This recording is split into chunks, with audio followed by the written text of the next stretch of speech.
Welcome to today's training. Today we're talking about how to unwind your pain in these small everyday moments. We'll talk about how to master tension reduction techniques for real pain relief in the moment and for preventing flare-ups that occur in the future. If you're new to my world or if this is your first time joining me, I'm so happy to have you here. I'm Dr. Redmond. I'm a trained clinical psychologist with a special focus on chronic pain and the profound impact that stress has on our bodies. Over the years, I worked in various settings, private practice, outpatient medical centers, VA medical centers, pretty much the whole gamut.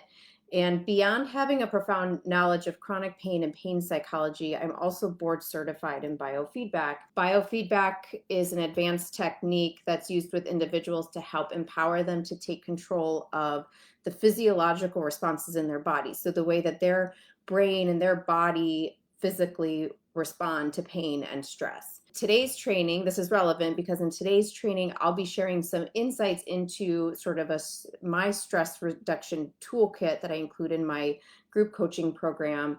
But it's a powerful approach that's really designed to help you keep your productivity sustained, disrupt those pain interruptions that happen that disrupt your productivity, and kind of help you break free of the grip of flare-ups. This is sort of one part of the recipe for breaking the cycle of flare-ups. So if this speaks to you, drop a me in the comments below. Just as a disclaimer, even though I am a clinical psychologist, this information presented here and on my Facebook is always for informational and educational purposes only, and it's not intended for medical or mental health advice, diagnosis, or treatment. Just a heads up, if you see me looking to my left, I'm simply tracking with my notes. I prepare a lot for these live trainings because I want to ensure that I give you as much value as I can within this short period of time, and I also want to stay on track. I have a tendency to digress a little bit.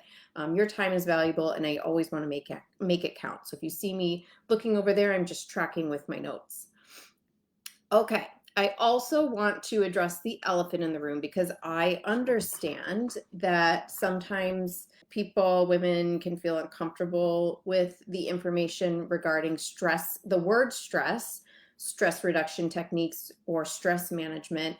I think probably often the reason for that is that you're tired of people telling you, well, it's stress. If you would just manage your stress, you would feel better. Have a glass of wine and relax. Maybe you'll feel better. It's psychological, it's all in your head. All of these sort of subtle suggestions people can make when you have pain and tension happening, that this idea that if you just would manage your stress better, you might feel better. I think the other reason people may be skeptical is because they might not understand yet or appreciate the interconnectedness of the mind and the body. But also, sometimes stress management, there's a big, there are lots of coaches out there. There are a lot of therapists out there, lots of mind-body healers that talk about healing your nervous system and stress management. And a lot of it can sound really woo-woo to people. And I think that one way that I'm a little different is because I have such an in-depth, scientifically backed training on this. So I like to present it in as practical of a way as I can, in as digestible of a way as I can, so that you can connect with it and also understand it. But I think beyond that, people sometimes wonder, can stress management techniques really make a difference with chronic pain? It seems so small when my chronic pain is so big. Does it make a tangible difference? And we will break it down sort of with a touch of science and a touch of practicality. But research really does show that chronic pain is not just about physical injury. It's deeply entwined with how our brain processes signals from our body, specifically pain signals. And when we're stressed, because stress plays this pivotal role, when we're stressed, our brain amplifies the perception of pain. So it's not just in your head. This is a neurobiological fact that stress serves as a volume knob. It turns up that pain response, or the way our body, our brain, and our nervous system are physically responding to these signals that we're getting. So I get it. You want solutions that work. You don't just want theories. So I'm here today not to sell you a miracle cure. I will never be selling you a miracle cure. I think when I hear people saying they're selling someone a miracle cure, I'm skeptical immediately. I'm not doing that. I'm here to share evidence-based stress reduction techniques that are grounded in real science. These are practical tools that can influence your nervous system, they can disrupt the pain cycle, and they can empower you to take control. And I think when we're talking about chronic pain, it can often feel like we don't have the opportunity for control. This is sort of one of many ways that you can. So if you've been skeptical, I invite you to approach this training today with an open mind. Stick around, give it a shot. We'll explore how science backed stress reduction technique can be one part of a puzzle in chronic pain management.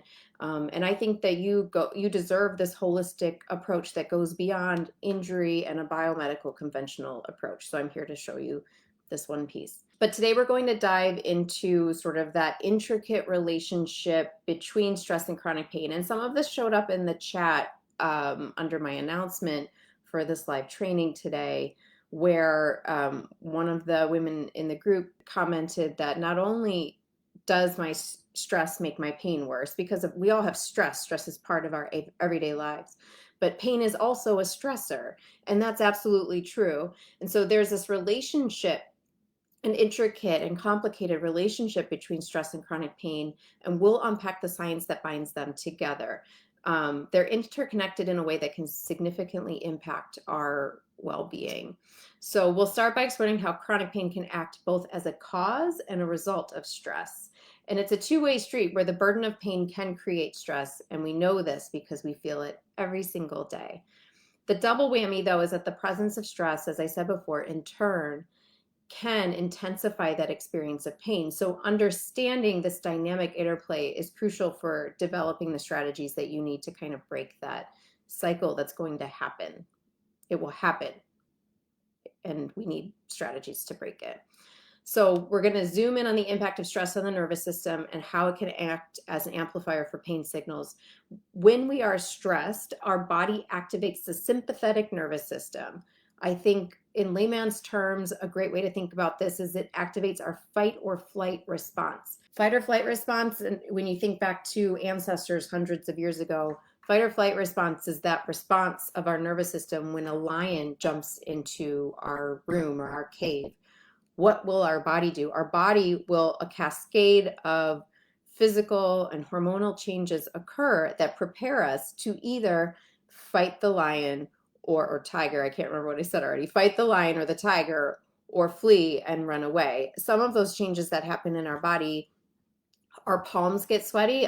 From an evolutionary standpoint, this helps with grip, whether a weapon or monkeys getting away on a vine. So sweat on our palms is one response to that.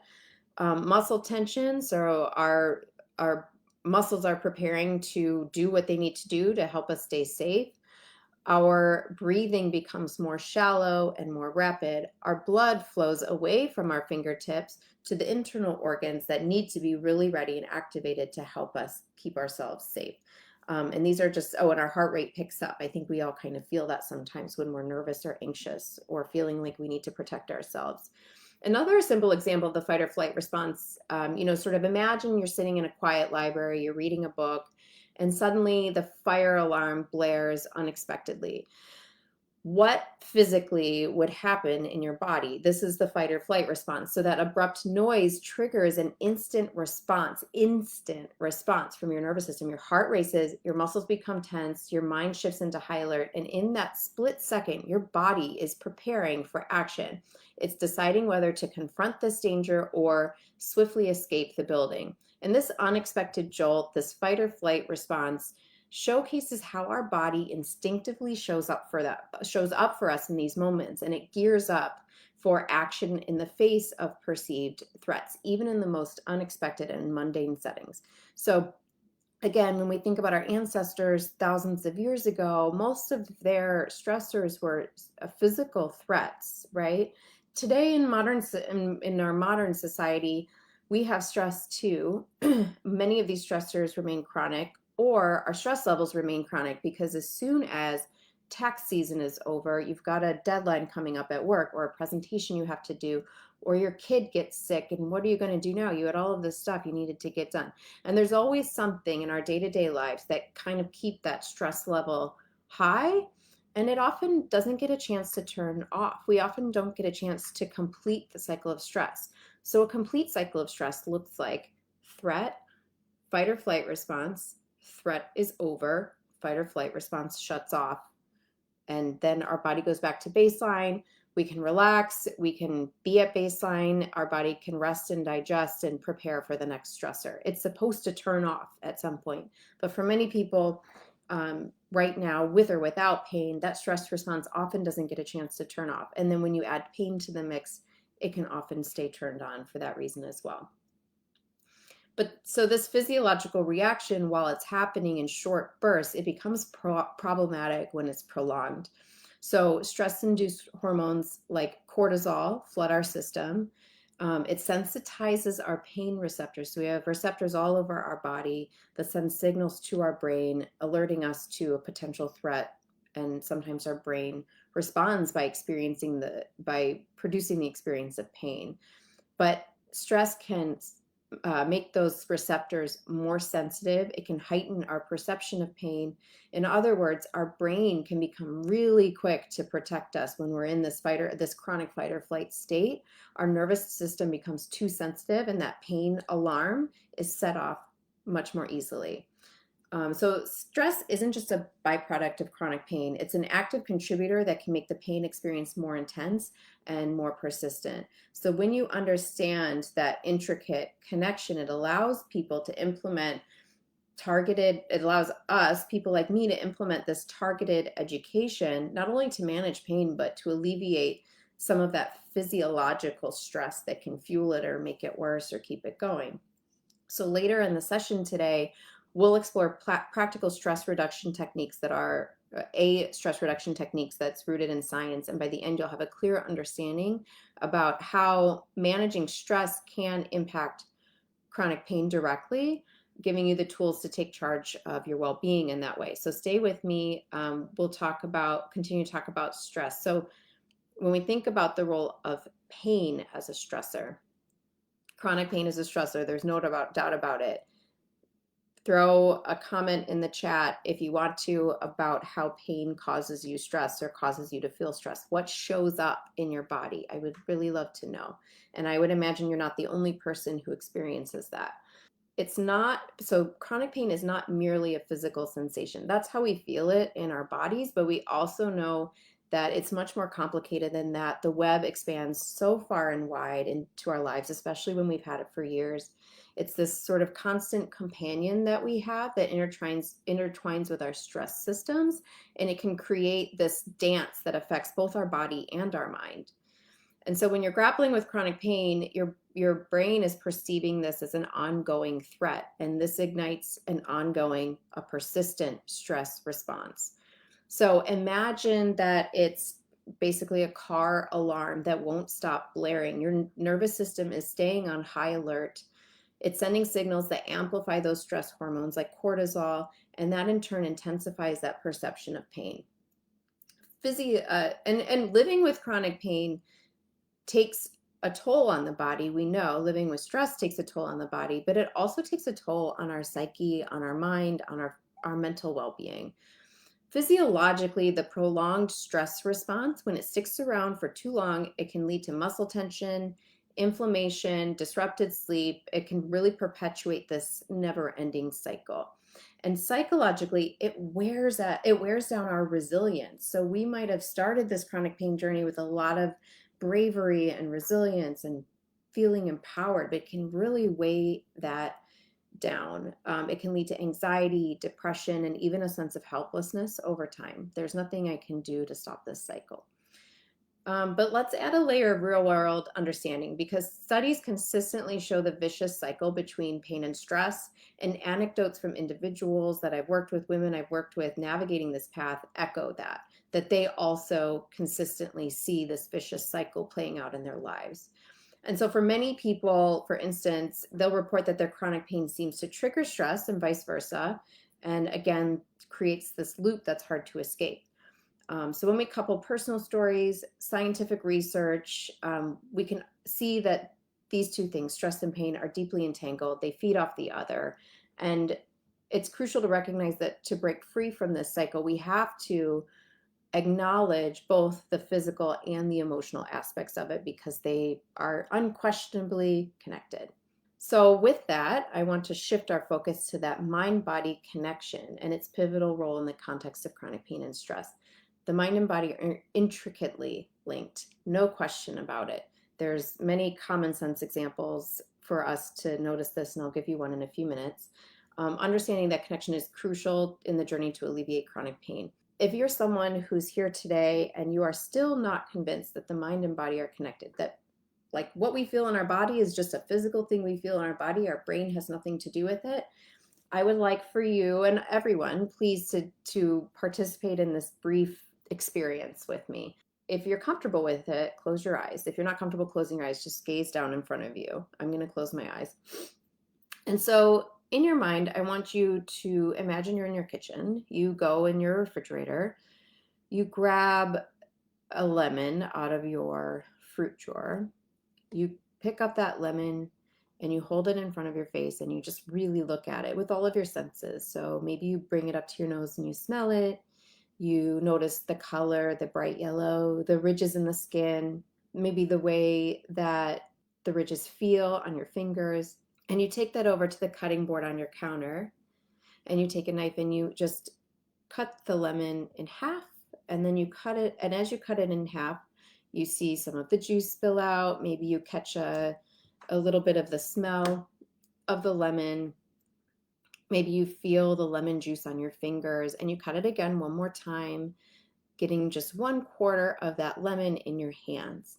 And as you look at that quarter of a lemon, you can see the juice, you can see the pulp on the inside, you notice the bright yellow color, you can smell the lemon. And as you bring it closer and closer to your mouth, you can smell it even more. And as you take your first bite of that lemon, what happens? And if you're brave, comment in the chat what happened when you brought that lemon to your mouth, that imaginary lemon. What most people describe when they bring the lemon to their mouth is a few things. So they might pucker up a little bit. They puckered up with an imaginary lemon. Or maybe they tasted, maybe they felt the sour on their taste buds in their mouth.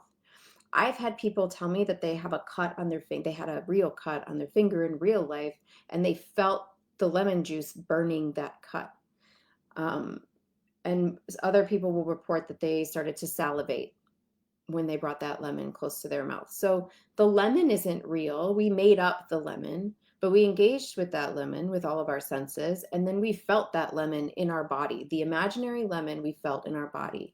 And so this is one example of how we know that the things that happen in our brain impact the things that we feel in our body. And so even though it sounds really woo-woo to do like a guided meditation or a guided relaxation exercise where you're on a beach because that's relaxing for you and you're hearing the waves and feeling the sun and running your fingers through the sand, you know what? If your brain is really at that beach, you're putting yourself there and it feels real in that moment, your body is going to respond similarly to the way that it would if you really were at a beach. So there is some science behind that, and common everyday experiences of that mind-body connection are around us all the time. But I think that's a really good example of that. Another good example is phantom limb pain, where a person's limb has been removed, but they still feel pain in that part of their body. No limb should mean no pain if pain existed only in the body, but it doesn't. Pain exists in the brain, the nervous system, the body, and they're all interconnected. When we experience pain, it's not just a physical ailment. It's present in our thoughts, our emotions, our overall mental well-being. It's reflected in the way pain signals from our body can influence our emotional state, and conversely, how our emotional state, our mental state can influence our perception of pain.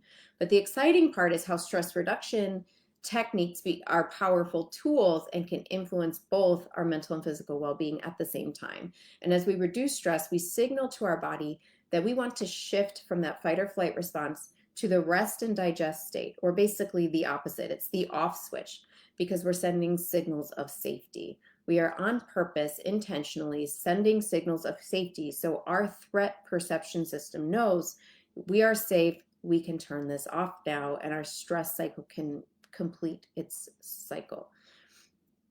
The shift not only calms the nervous system, but it promotes relaxation, it reduces muscle tension, it improves blood flow, it reduces inflammation, and the science here is really compelling. And when you do biofeedback, for example, which is something that I used to practice in my clinical practice, we're hooking people up to a machine that's placed, different sensors are placed on their body. As they do these stress reduction exercises, it feeds information to a computer, and we can see on the computer screen that their heart rate is going down, the sweat on their palms is subsiding, their muscle tension is starting to relax, their breathing becomes deeper again and more slow. And so we can see the physiological changes in the body happen in real time when we're applying stress reduction techniques. So the science is compelling, the observations are compelling. I imagine if you started to practice some of these things, your experience with it would eventually be compelling. But studies consistently show that mind-body practices such as mindfulness, guided relaxation, meditation, and deep breathing can lead to tangible improvements in chronic pain management. So just for a moment, I also want to focus on the crucial role of mindset and narrative in the context of chronic pain. So I know it sounds cliche to talk about mindset, but it's important. I think it does deserve some attention, because your mindset isn't just a passenger on your journey of chronic pain. It's basically the captain steering the ship. So changing your mindset and your narrative around chronic pain is a powerful step toward regaining control and having a positive healing environment for your nervous system as we're trying to retrain it. Negative thoughts and beliefs about pain can feel like heavy anchors, that they're really weighing down our spirits, but also they're amplifying the physical experience of pain. So it's not about denying our reality with pain, it's about reshaping and being a detective about our relationship with it and how that can fuel a stress cycle and a pain cycle. And so in my program, I spend a bit of time talking about something called cognitive restructuring, where we're identifying and challenging negative thought patterns. For example, many women will report to me that they think, I can't do anything because of my pain. And I'm not talking about reframing it to be, like we're lying to ourselves and we're just so positive now. We are reframing it so maybe it's more positive, or maybe it's just more neutral. Like, I may need to adjust, but there are things I still can enjoy and accomplish. And so this feels hard in the moment. It feels really silly to do this. It feels really small. But there's often years of language that you've been given by your providers, by your own mind, in your experiences, your disappointing experiences with trying to address your chronic pain, that needs to be sorted through. And with practice, it can be shifted in a way that allows your nervous system to be in a more ready place for healing physically without that stress cycle being turned on all the time. When we adapt this more positive or neutral outlook, our brain releases these feel-good neurotransmitters like endorphins and serotonin, and they're safety messages, right? So they also contribute to stress reduction. It influences our perception of pain. It's not about dismissing the reality of pain. Again, it's about navigating it with a mindset that empowers you with knowledge rather than hinders you with negative or threatening language. Okay, so I hope you're finding value so far. I want to dive into one really practical stress reduction technique that you can start using right away.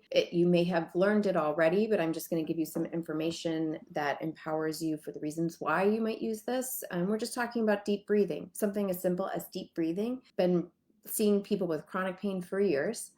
And one of the number one things that is helpful for people right off the bat, in the moment, super practical, easy to start using right away, is deep breathing.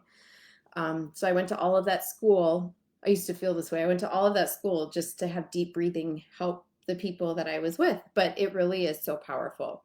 So if you're feeling a little bit skeptical, bear with me. The science behind this, again, is remarkable, because the science behind it is rooted in our autonomic nervous system. So when we're stressed, again, that sympathetic nervous system, the fight or flight response kicks in, leads to increased heart rate, shallow breathing, and that surge of stress hormones. But deep breathing, on the other hand, activates the parasympathetic nervous system. We call this the rest and digest system. And when we engage in slow, deep breaths, it signals to the brain that all is well, I am safe. It leads to a slowdown of the heart rate and a release of calming neurotransmitters. So these things, these neurotransmitters and hormones and nervous system responses, they all seem like this involuntary thing that we can't control. And so what I'm sharing is that with something as simple as deep breathing, you can control these physiological responses in your body. And I think that is so cool, because then again, the stress response gets a chance to complete its cycle, and it's like an off button. It's literally like an off button for your fight or flight response. Moreover, deep breathing helps regulate the balance of oxygen and carbon dioxide in the body. It improves blood flow. It oxygenates your tissues. um, Many people with chronic pain, they tend to breathe really shallowly, or they stop breathing because they're just always in pain, and this might be an unconscious thing that they're doing. The same thing happens if we're like in a scary movie, right? And it's so scary and we're probably not breathing, or we're breathing really shallowly because we're nervous. What happens when we're not getting enough oxygen into our body, our muscles become more stiff. So we need to stretch after the scary movie, or now we have muscle tension on top of chronic pain. Whether that is happening in your awareness or outside of your awareness, it can become a habit to breathe shallowly and quickly when you have chronic pain. But when you turn on deep breathing, it promotes a sense of calm and mental clarity, but also a path of oxygen to your muscles for relaxation. So deep breathing is really the simple and powerful way to flip the switch from stress to relaxation. So we're going to put this into practice because I'm already way beyond the time that I thought I was going to be talking. Thank you for sticking with me as this has become a half hour long. Okay, find a comfortable seat. If you are comfortable with it, close your eyes, or you can sort of gaze down in front of you. This is totally optional. If you're not comfortable participating in this, you don't have to, but relax your shoulders. Take a moment to center yourself. Inhale deeply through your nose for a count of 4. 1, 2, 3, 4, allowing your belly to expand. Hold that for a moment and release for a count of 4. 1, 2, 3, 4, exhaling slowly. And repeat that cycle. And if 4 is not comfortable for you, you can switch to 3. But you're going to breathe in for that count that's comfortable for you. Pause at the top for a moment. Breathe out for that same count. Exhaling very slowly through pursed lips like you're breathing out a straw, and pausing for a moment at the bottom. So do that for just a few more cycles, and I'll remain silent so you can focus on practicing that.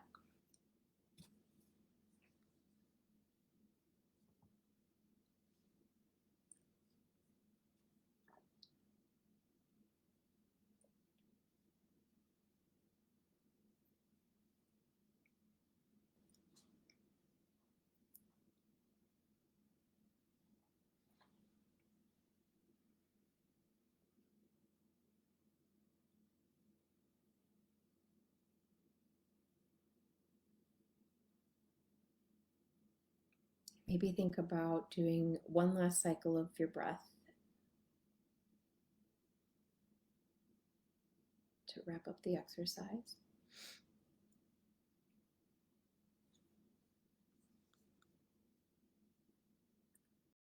And when you're ready, you can slowly return your attention back to the room. Wiggle your fingers and toes if you need to.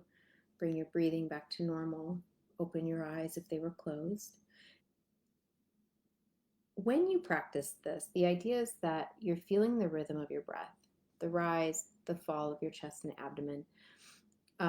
With each exhale, you're visualizing releasing tension and stress. And this is a tool you can carry with you no matter where you are. So I wouldn't recommend closing your eyes and doing this in a car, but you can do this with your eyes open anywhere you are to create a moment of calm amidst life's challenges.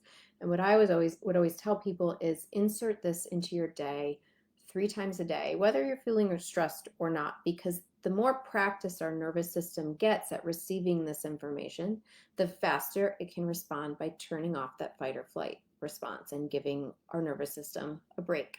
So today, perhaps if you practice this again, it might take 30 minutes for you to feel a deep, true sense of relaxation. But the more you practice it, the less time it will take for it to give you these positive benefits. And then it will work more quickly in the moments where you need it to work right away for you. And so I hope you're feeling a little bit more centered, a little bit more relaxed after trying that out. Just remember that the power of this particular technique lies in its simplicity and its accessibility. It's a tool you can use anytime, anywhere. Um, but as we wrap up this training today, I encourage you to incorporate this into your daily routine. It's not a quick fix. It's a habit that can contribute to overall well-being, reduce muscle tension over time, help you sleep better. You might find that it takes longer, like I said, to reach that deep place of relaxation, but the more you practice it, the more effective it will be for you. And then it will work when you need it. So I'd love to hear how this felt for you. Send me a note in the DMs or in the chat, the comments, wherever. Drop your thoughts. I believe in the power of this education, this being one part of a much larger approach to chronic pain. And I believe in the power of personal guidance through critical education. And that is why I'm inviting you to join me in a call. Book a call with me during this consultation. We can explore your unique situation. We can talk about your goals. We can talk about how my coaching program might be helpful for you in achieving those goals, with group coaching calls, an exclusive Facebook group for the people who are in the program, and a lot of support as you move through the education. So I'm here to answer any questions that you might have, whether about my program, the techniques we discussed today, or anything else on your mind. So just drop your questions or thoughts in the chat. Let's keep this conversation going, or feel free to DM me at any time. Thank you for joining me today. I look forward to next Tuesday. You know what? I have to check that date. I might be flying to Chicago next Tuesday for Christmas. Oh, I have someone in the chat as well. We will talk about next week. I'll leave a post about it. Last year, when we tried to fly for Christmas to Chicago, where my family lives, we were stuck in the middle of a blizzard, and it was such a disaster. And I am just hoping for a smoother trip this year. So we do have a question in the chat. Are there any recommendations for making this a habit in your daily life? Life tends to get in the way, and these types of things get pushed to the side. This might seem like maybe you've heard this before. I hate to say things people have already heard before, and I like to think I'm unique, but I think the most effective strategy for incorporating this into daily life is two things. So one might be setting an alarm on your phone and having that go off 3 times a day. I know the Apple Watch, for any of you who may have that, you can set that to go off, and they have an actual breathing program, a default breathing program in the watch. So setting an alarm for 3 times a day. In terms of science behind creating rituals and habits, one of the main things that's recommended is that you attach it to a habit that you already have. So I don't have time to do this in the morning. I have 2 small kids, but let's say you have this lovely ritual of drinking your coffee while reading your book in the morning before you leave for work. I don't know. Maybe that's not realistic. Does anyone do that? That sounds so lovely. But let's say whatever. So let's say this is your ritual, right? You read your book while you drink your coffee. So maybe after that or right before that, you add breathing. And every single day, eventually your brain will connect breathing to that ritual, and it will become also a habit because you're adding it to a habit that at one point you created already. Or let's say, you wake up in the morning and you just get a cup of coffee. You pour your own cup of coffee. Maybe while you pour your coffee, you do some deep breathing. Or maybe at night before bed, as you're falling asleep, you do some deep breathing. So just add it to something that you're already doing every day, and try to remember to do that every day, so it becomes just a second step to that habit.